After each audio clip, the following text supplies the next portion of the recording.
31st of May, 1918. In the heat of battle, a lowly German dispatch runner put his life at risk when he saw the chance to become a hero. But this was no ordinary German soldier. This was Adolf Hitler. Hitler is being sent up to Battalion HQ with a vital message. On his way, he comes across a unit of French soldiers.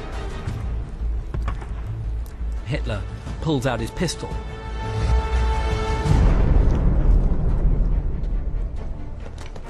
They all put down their weapons, and Hitler frog marches them into captivity.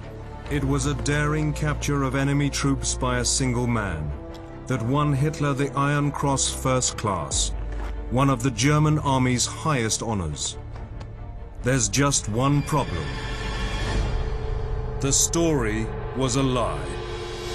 It was the first of many tales of self-promotion and deceit from a man who would stop at nothing to fuel his meteoric rise to power.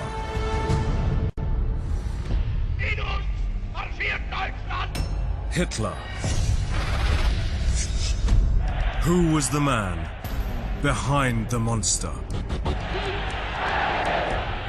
There were just so many parts of the story that didn't add up. Teenage loner turned national hero. He was the Messiah for the German people. How was he able to achieve it? All of it was an act. All of it was a show. This is the definitive guide to the most hated man in history.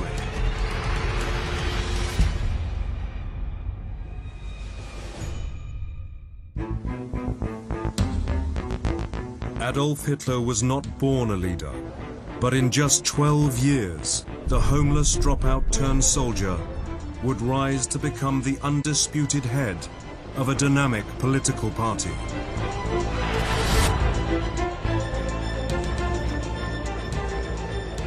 Late summer 1914, and rare footage of an historic day. In Munich's Odeonsplatz, it was announced that Germany had just declared war on Russia. This is also the earliest known footage of Adolf Hitler. Aged just 25, a nondescript face in the crowd, captured on film.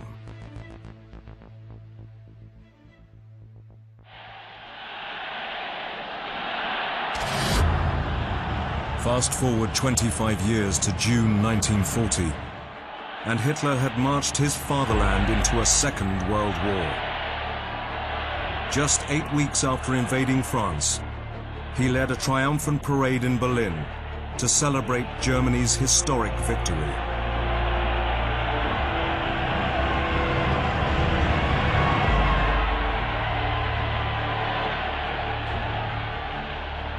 It's like a scene out of Imperial Rome with Caesar coming back. Flowers are being thrown everywhere, people are Sieg Heiling. It's just the most incredible sight. And of course, Hitler is loving it. The German people, who were understandably nervous when he launched that offensive, they're now believing this guy, he's really got something. For the German people, Hitler was raising their country to the top of a new world order.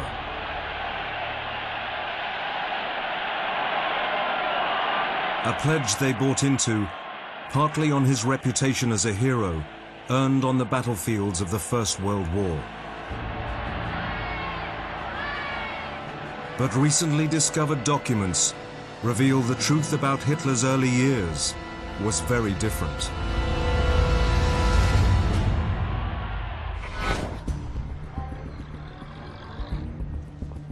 Spring 1913.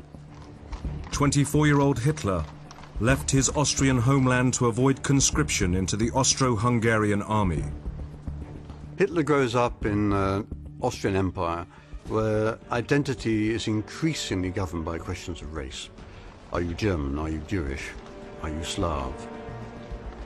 Hitler, quite early on, identifies himself very much with Germanness. Hitler has no desire to serve the Austro-Hungarian Empire in any military sense. His loyalties simply lie with Germany, which he sees as being the future. Having fled Austria for Germany, Adolf was now a wanted man.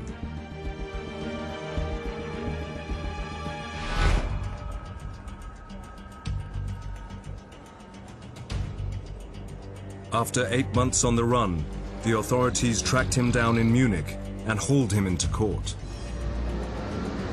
There, he played the sympathy card, portraying himself as a struggling down and out. The judge takes pity on him. Lots of other people are in Hitler's shoes, but somehow Hitler manages to wriggle out of it. And of course, this is Hitler at his absolute theatrical best, and it's a talent that he'll build throughout the rest of his life. August 1914. Germany declared war on France. Hitler enthusiastically volunteered to join the German army. He was assigned to the 16th Bavarian Reserve Infantry Regiment. He takes a crash course as a soldier, and within weeks he's on the way to the Western Front, and he is immediately thrown into battle. Hitler's regiment experienced a devastating baptism of fire. They are utterly unprepared for the realities of war. Over 2,000 men were lost from Hitler's unit by the end of the First Battle of Ypres in November. But Private Hitler survived and received the only promotion of his career. It is generally claimed that Hitler becomes a lance corporal or corporal. This is not true at all. He, in fact, becomes a private first class. And the reason why this matters is that he is still an ordinary soldier. He's not an NCO. His superiors do not see any kind of leadership qualities in Adolf Hitler. And what's really curious is that although he's promoted quite early on, he remains in that rank for the rest of the war. And with that promotion came a new role for Hitler: dispatch runner, relaying messages to and from units behind the front lines. Newly discovered documents from regimental archives reveal that Hitler's role was not nearly as dangerous as he went on to claim. The reality is he typically did not have to run from trench to trench, that he typically did not have to take messages right to the first line.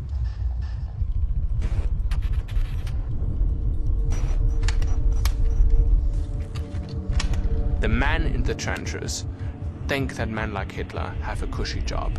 They think that, unlike them, they're not exposed to enemy fire.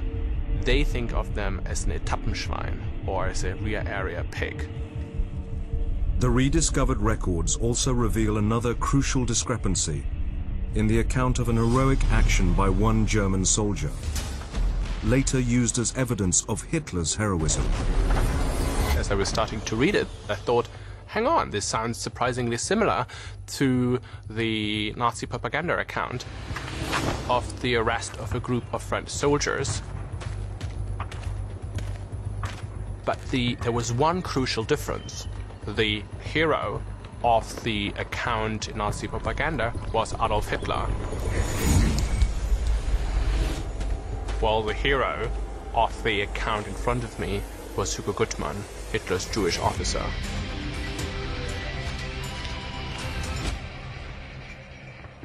Halt!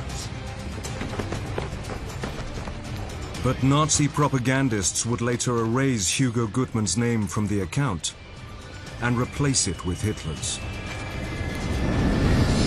Achtung! Adolf Hitler. Near the end of the war, Hitler was awarded the Iron Cross for delivering a dispatch under fire, an entirely different incident. As he's receiving the Iron Cross First Class, we can't help but imagine that Hitler is thinking, I finally made something of myself. He will wear this Iron Cross with pride for the rest of his life.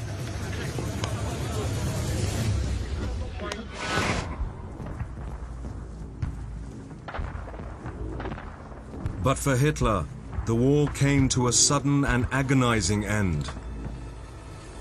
When the British attacked his regiment with mustard gas.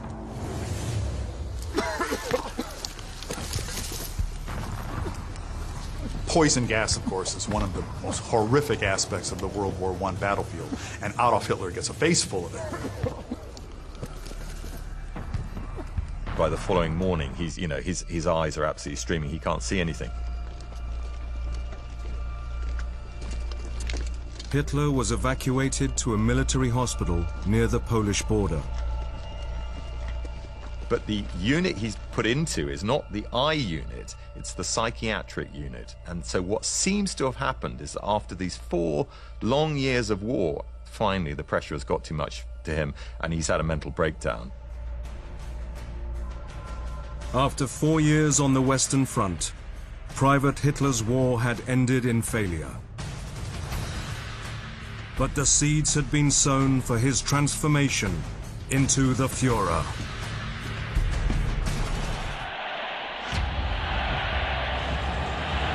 Adolf Hitler's passion for Germany was all-consuming. In uns selbst allein liegt die Zukunft des deutschen Volkes.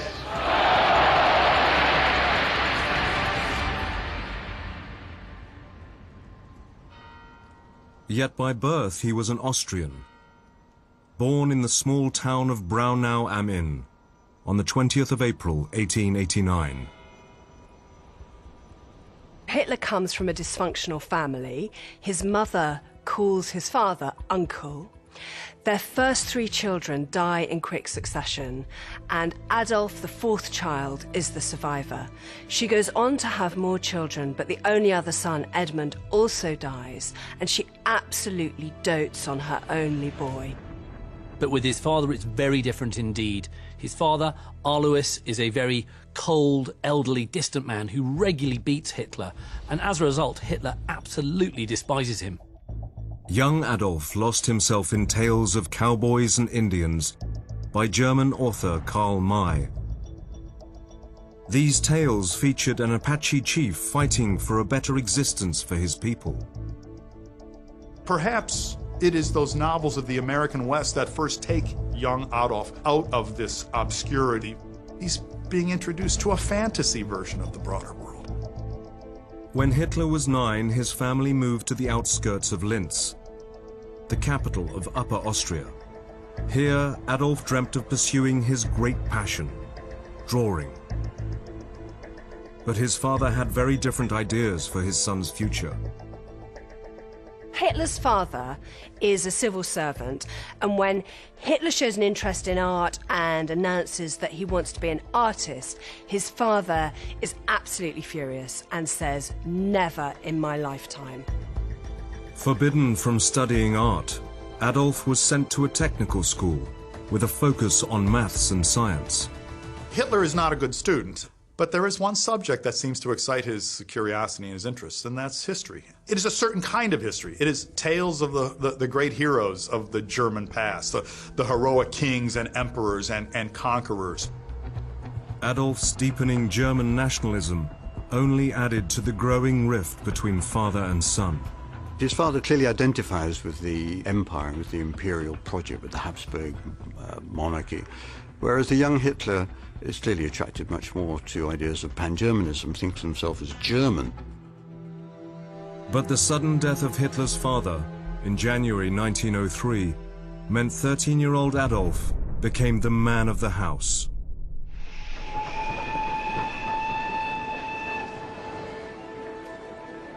Four years later, in 1907, he left his doting mother and ventured to the capital, Vienna, where he hoped to enter art school.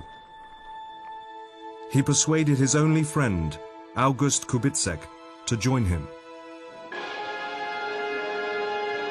And there they indulged in a shared passion for opera.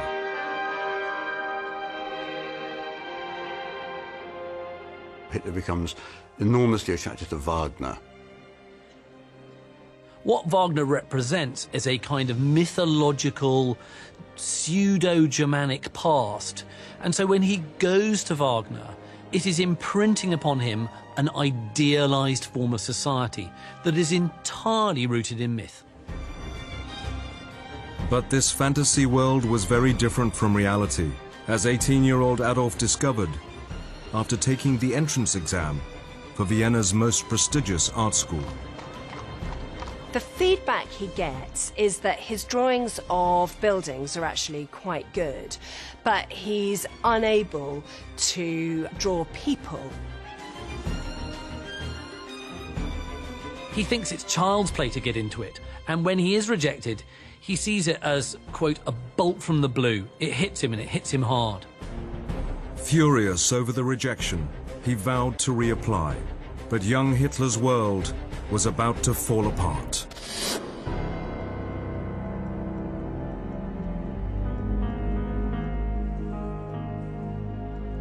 Christmas, 1907, and he rushed home to Linz to be with his terminally ill mother. The scene around Clara's bed is just incredibly poignant. You have a woman there lying, dying of breast cancer. She's in a lot of pain. They have this incredibly strong emotional bond, and Hitler is literally watching not only his mother dying, but also that emotional bond just disintegrating right in front of him.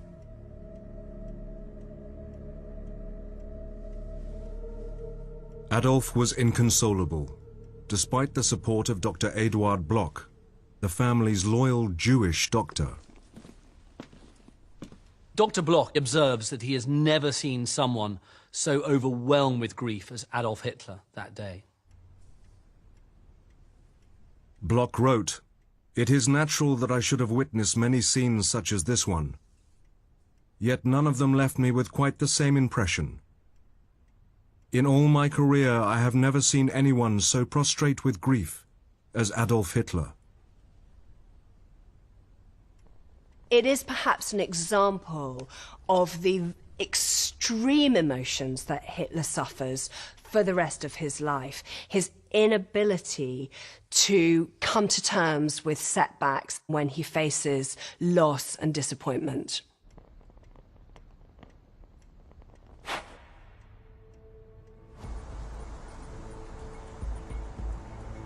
Between 1907 and 1909, we find Hitler on a downward spiral into essentially what we would call a street person in Vienna. In 1909, he actually spends Christmas in a homeless shelter. Adolf Hitler was a broken man. With his dreams shattered, he looked for someone to blame. What we find happening is a burning sense of resentment at the bourgeois middle-class world which had rejected him and which had failed to see his genius. While living in the homeless shelter in Vienna, Adolf was beginning to have his head turned by the people in power.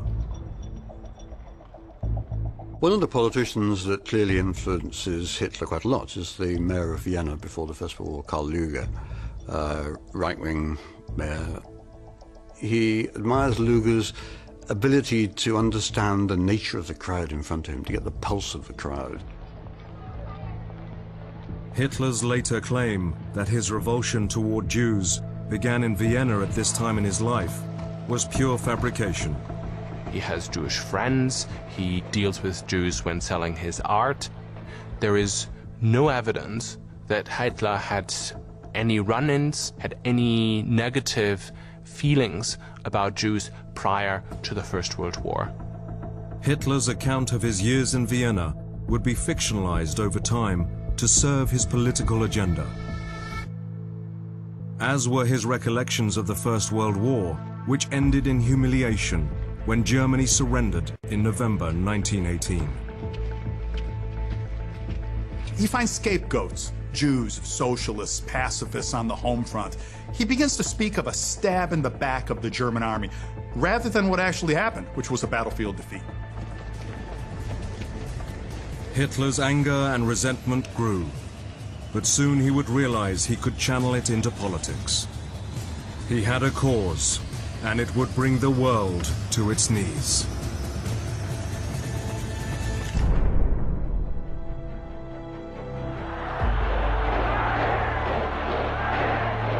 September 1934.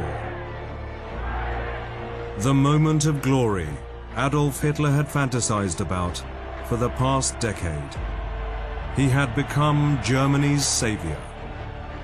Addressing over 700,000 supporters at the Nazi Party's annual Nuremberg rally, he put on the performance of a lifetime.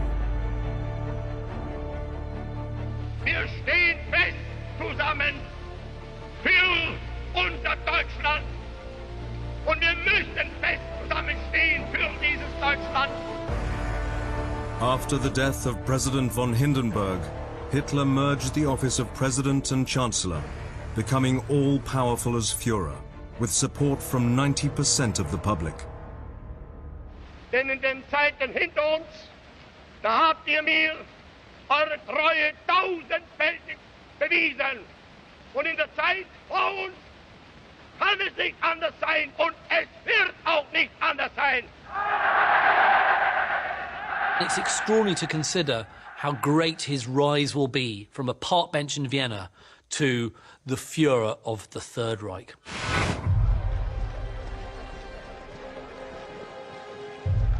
"15 years earlier, at the end of the First World War, Hitler recovered his eyesight and was released from the psychiatric ward.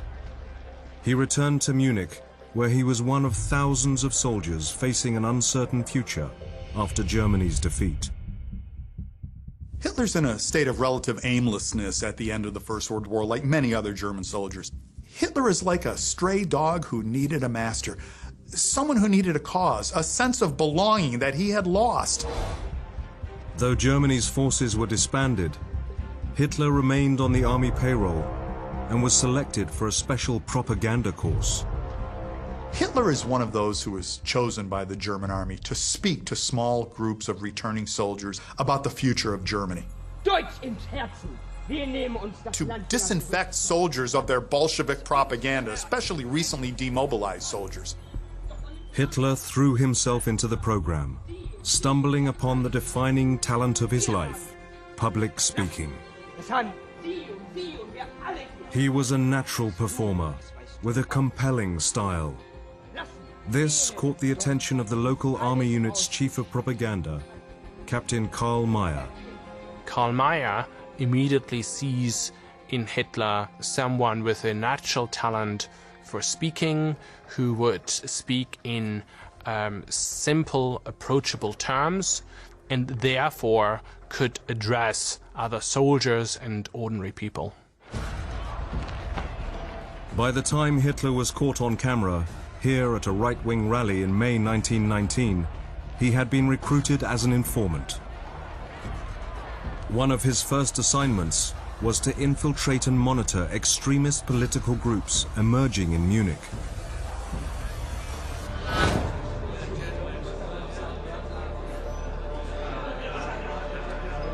Hitler was sent to spy on a radical right-wing group called the German Workers' Party.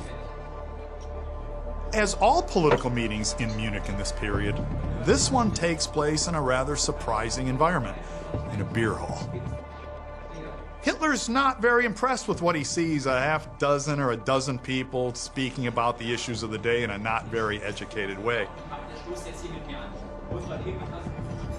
Hitler interrupted a debate on Bavarian separatism to lecture them on the importance of Germany remaining strong. And in withering rhetoric, in rising volume, he talks about the sacrifice that he and the other soldiers have made for Germany. And it wasn't for Bavaria, it wasn't for a state, it was for all Germans. When Hitler starts to speak, it's like a switch going off inside him. He suddenly realizes that everybody in the audience is hanging on his every word. And the leader of the party, Anton Drexler, says, "My goodness, we could use him." Hitler was asked to join the very party he was spying on. Believing they were in sync with his own ideas, he accepted. It's a radical party, and Hitler sees himself as a rather revolutionary figure, somebody who's going to shake Germany up from below, not somebody who's going to sit on committees and say we should do this, we should do that, somebody who acts. In October 1919, Adolf Hitler delivered his first official speech to the German Workers' Party. A pivotal moment he later recounted in Mein Kampf. I spoke for 30 minutes, and what before had simply felt within me, without in any way knowing it, was now proved by reality. I could speak. Hitler quickly became a member of the party committee, recruiting followers with his fiery propaganda. There are plenty of people around who are receptive to his ideas, who are strongly anti-communist, who also have views about the Jews, who also think that Germany has been stabbed in the back. So in that sense, Hitler always has his hand on the pulse of the public. What's interesting is that Hitler doesn't yet see himself as the savior of Germany. Hitler left the army in March 1920 as membership of the German Workers' Party soared and a leadership fight developed. Hitler's now become a major figure in the party, and he doesn't agree with the strategies of Anton Drexler. He resigns in a huff and threatens to storm off. But in the end, the people around him come to realize that there is something special about Hitler, and that they're going to exploit those special qualities. And the price for doing so is to accept Hitler as leader. July 1921. Hitler announced he was rejoining the newly renamed National Socialist German Workers' Party and was made its leader. For Hitler, socialism is the socialism of the race. So National Socialism means not only the revival of Germany as a nation, it also means a social revolution. Hitler drew from his days as an aspiring artist to create a new banner with an ominous icon. Hitler is extraordinarily invested in the smallest minutiae of the visual. He takes the swastika, which was around beforehand in some far-right movements as early as 1907, but he makes it fundamental to the Nazi image. He's very smart. He knows that he's not going to suddenly make all these nationalists pure Nazis overnight. So what he wants to do in the choice of the colors, the black swastika against a white disc against red, he takes the colors of the old German Reich. In 1939, Adolf Hitler was dressed to impress. His image had been meticulously crafted to say he was not merely the leader of the German cause, but the embodiment of it. Creating Brand Hitler was the cornerstone of his success, and it began in his earliest days in politics. In the early 20s, Hitler is an incredibly elusive figure. Very few people have actually seen photographs of him, so there's this mystique and aura which is deliberately being built up about Hitler. And this is all coupled in with this nickname that he's got for himself, the Wolf. To build support and funding for the fringe Nazi party, Hitler gave himself a makeover. But his attempts to cultivate a public image to match his high aspirations fell short, and he was mockingly called the King of Munich.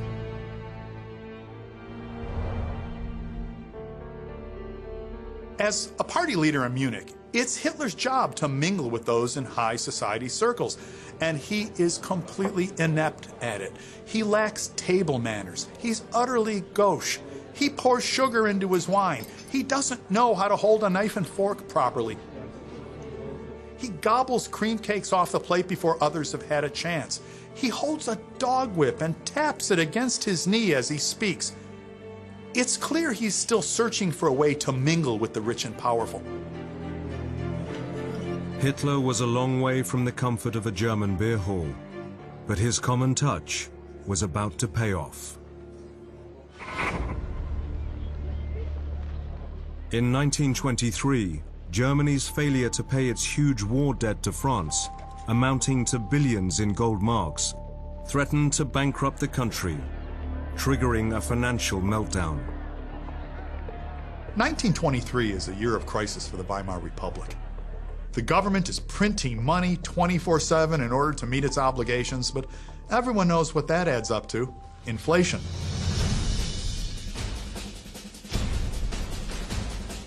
Before the war, it was 4 marks to the dollar, and it's going to get much worse. Before long, it's going to be 20,000 marks to the dollar.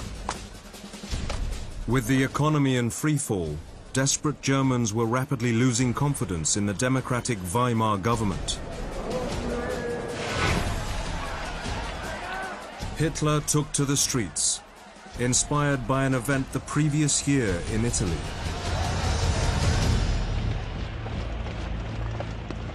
Hitler is very much an acolyte of Benito Mussolini, an admirer when he makes his first grab at power. He's modeling himself very deliberately on Mussolini's March on Rome in 1922. It's a statement of violent nationalism which has brought Mussolini to power. And this is very attractive to Hitler. You don't have to bother with all the ballot box waiting. You can just get on the street, march to the capital and say, give me power. In November 1923, Hitler marched to one of Munich's beer halls, accompanied by 600 of his party's so-called stormtroopers.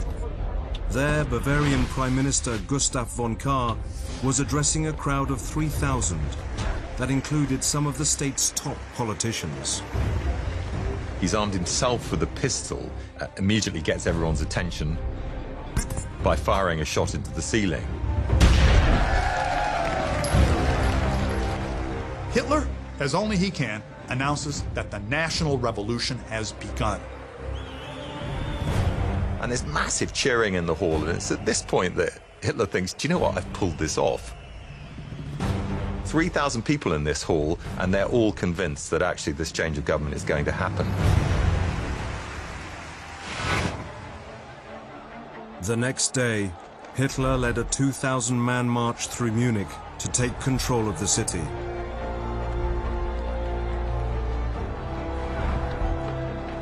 The government ordered an immediate response.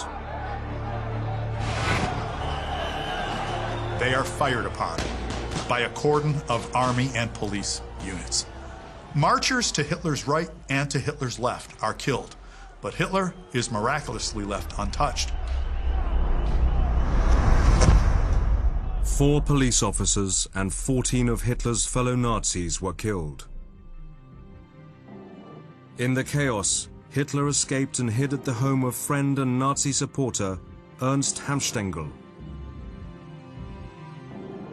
For the 3rd time in his life, Hitler had been hit with a devastating setback. He spends 2 days there, in the blackest of moods. He's toying with his pistol. Hamstengel's wife talks him out of killing himself. But it's clear to Hitler that the putsch has failed, the party has been shattered, and that he himself has become something of a laughingstock. The following day, Hitler was found and arrested. As the arresting officer comes to take him away, Hitler insists that his Iron Cross be pinned onto his lapel. In his most despondent moment, this is still a man extraordinarily concerned with his own image. Hitler's vision of saving Germany was now viewed as a joke. For attempting a coup, he was charged with treason and faced the death penalty. This is not a jury trial. It's an administrative proceeding overseen by 3 judges, all of whom had been appointed during the old imperial period, and all of whom had at least some sympathy for Hitler's patriotic goals. Hitler turns the courtroom into a platform for his views. What he says is recorded in the local and national press.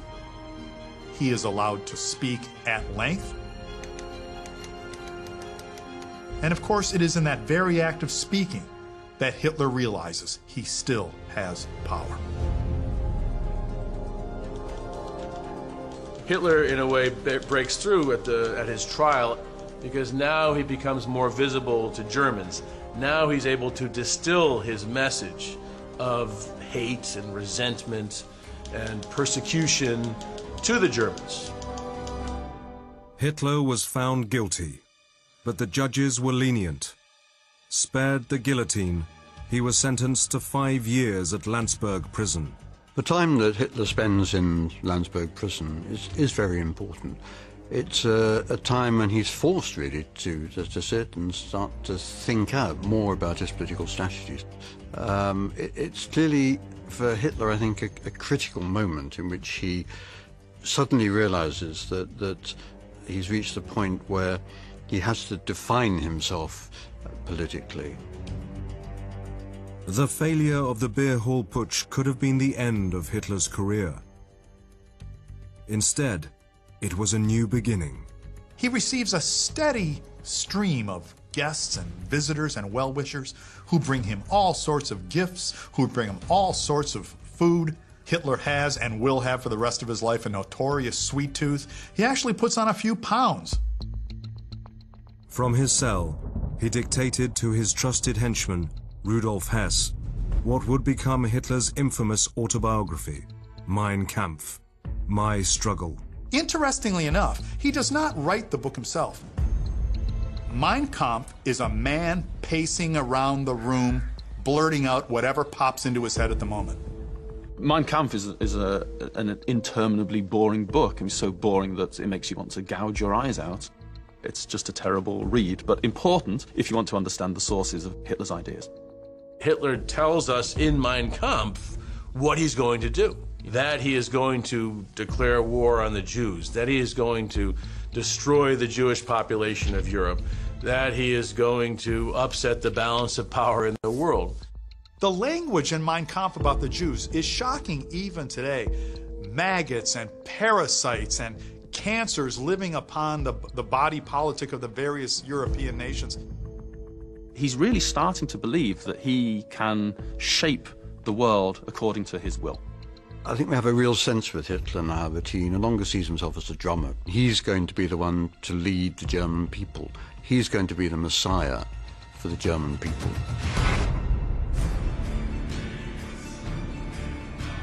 After 9 months in prison, Hitler was released early for, of all things, good behavior. But in his absence, dissent had been brewing inside the Nazi Party ranks. Hitler now faced the toughest challenge of his political career, and his strategy to retain his leadership would prove to be as inspired as it was ruthless. If he fails, he absolutely knows it's game over.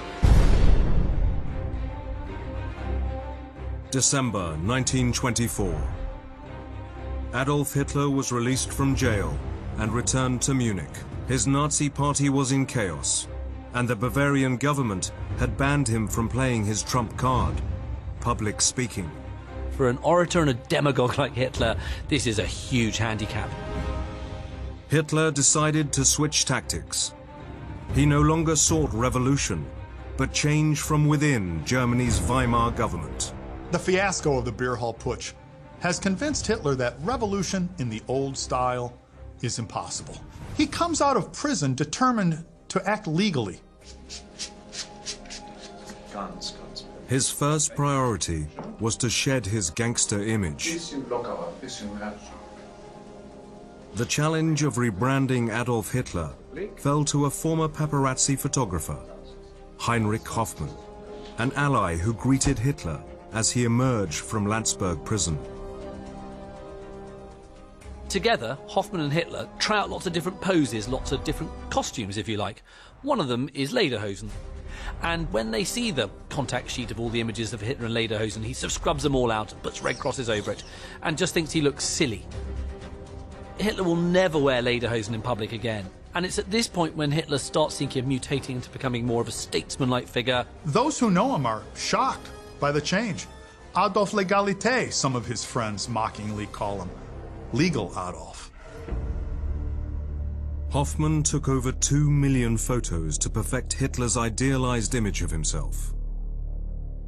Hitler wanted the many photos he didn't like destroyed, but Hoffmann kept them and they survive to this day. It's so interesting that Hitler had such a vision of what he wanted his image to look like that he actually took photographs of him trying out different poses for his speeches. I mean, this was a short little man with a funny mustache, and yet our iconic image of him is of this large, charismatic character.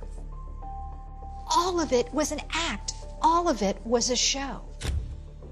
I'm so intrigued with this particular posture. Look how large and expansive it is, how this arm goes away from the body and forms into a fist, which is a symbolic weapon. Looks like you're about to attack. Hitler knew that. Hitler knew that if he expanded his posture and put out a symbolic weapon, he would rouse the audience to feel that strong emotion of danger and anger.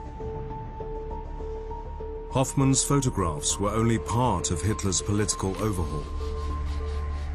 By February 1926, he turned his attention to the next obstacle in his path, those challenging his political authority. One of his closest followers, Gregor Strasser, has more or less formed a breakaway party in the northern districts. Hitler has to bring him under control. But he also has to prove to the men in Munich that he is still the leader. Hitler summoned party leaders to an emergency meeting in Bamberg. Nazi senior members from across Germany attended, including Gregor Strasser. There, Hitler demanded his party's unconditional loyalty. It's a do-or-die moment for Hitler, really. It's a moment when Hitler's got to reimpose his authority over the party.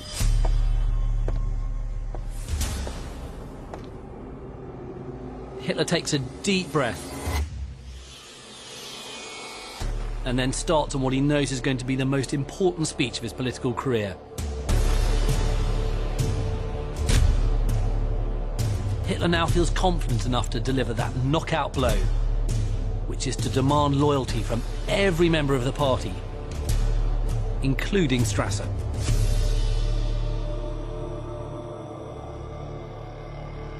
At the end, the 60 gather around Hitler, swear an oath of allegiance to him. The party is once more united, and once more under the firm control of its Führer, Adolf Hitler. This is the first sign of Hitler being utterly ruthless. As a result of Bamberg, his self-belief just skyrockets, and he feels he's now well on his way to being the man that Germany so desperately needs. Hitler had stamped his authority on the party, but one member was not convinced. Joseph Goebbels. Hitler has realised that Goebbels has the communication skills, the propaganda skills that he wants for his campaign, and he's determined to woo him. He takes him to Munich, he takes him to Stuttgart, he gives rides to Goebbels in his car, and he basically charms Goebbels into following him. After the Bamberg conference, he clearly becomes convinced that Hitler is the leader that they need, that he is the person who will revive Germany's fortunes, and he switches his support. Goebbels, who kept a diary throughout his life, writes in his diary, "I love him. I stood next to him. He spoke to me. He gave me a photograph." And from that point, Goebbels is loyal to Hitler until the death. At the party's next conference at Weimar, he revealed his new image. One which would soon spark a deadly cult of personality, with Hitler as self-styled Führer.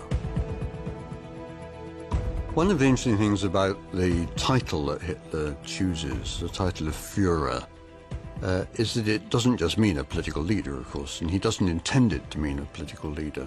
A Führer is a kind of guide, a kind of prophet figure. He stretches out his arm in the salute, which will, from then on, become the calling card of the Nazi Party. The Heil Hitler salute that greets him everywhere is now compulsory, and it just shows that his grip, his authority on the party is iron strong. In just 8 years, Adolf Hitler had risen from a common soldier to the undisputed leader of a dynamic political party. Certainly, he has gifts. A kind of rough personal charisma, public speaking, political organization. But there's also a certain ruthlessness and a willing to move against those who stand in his way. In 1927, the ban against Hitler speaking in public in Bavaria was lifted. Hitler once again can be in the public eye. At last he's got what he needs, a public platform. Hitler had honed his skills and perfected his image, and he was now ready to unleash them upon a struggling Germany and an unsuspecting world. Perhaps never in history have the man and the times been so closely aligned. And of course, the stage is now set for Hitler's rise to power, not just in Munich, but over all of Germany.